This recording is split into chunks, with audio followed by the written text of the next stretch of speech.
Hey guys, we had another interesting phone call today, so I thought it'd be a good one to make a quick video about. This is a situation that comes up from time to time, and I think I'll call the topic routing does not equal NAT, or network address translation. And what do I mean by that? Well, in this situation, customer had a new segment, system integrator customer was deploying a new segment at an existing site. We'll call it this server segment right here.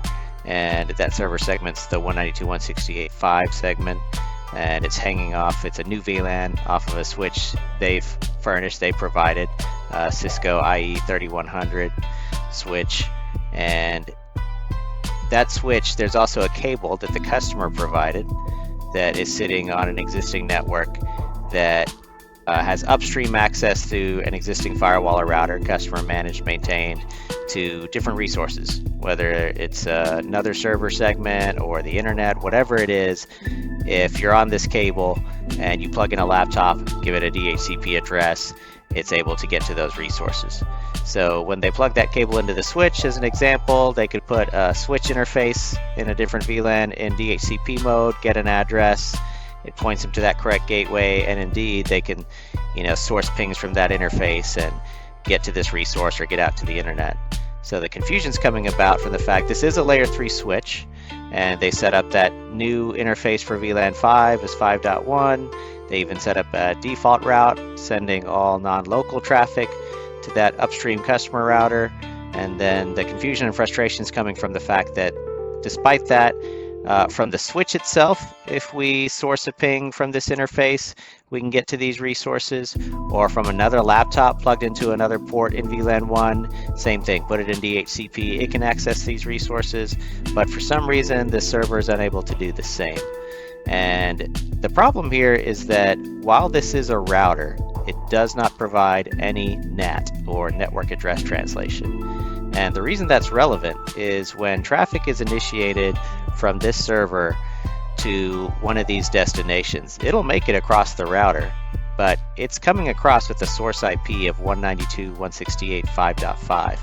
When that source IP comes into this existing router or firewall, that router or firewall has no awareness of that network. It's only aware of the directly connected one network, two network, and maybe some default route out to the internet. So since it doesn't know, not only does it not know it, it doesn't even know a path back. It doesn't know how to communicate back to that 192.168.5 network. So it's a little bit of a two-pronged problem. It could be that a static route configured here, telling this router/firewall that the 192.168.5 network is on the other side of 1.43. If this is a router, we don't know what it is. It's customer provided and maintained. If it's just a router, though, maybe the simple addition of a static route here could get everything going. If it's a firewall, there's a chance that there's also some security policy that needs to be updated, a NAT policy to allow traffic from the 192.168.5 network to these additional resources.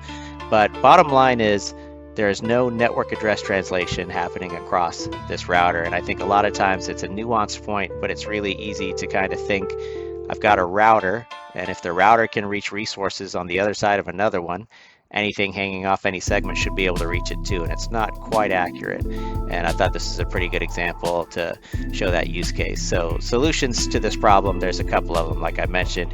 If the customer wanted to integrate that new network, they could do it directly.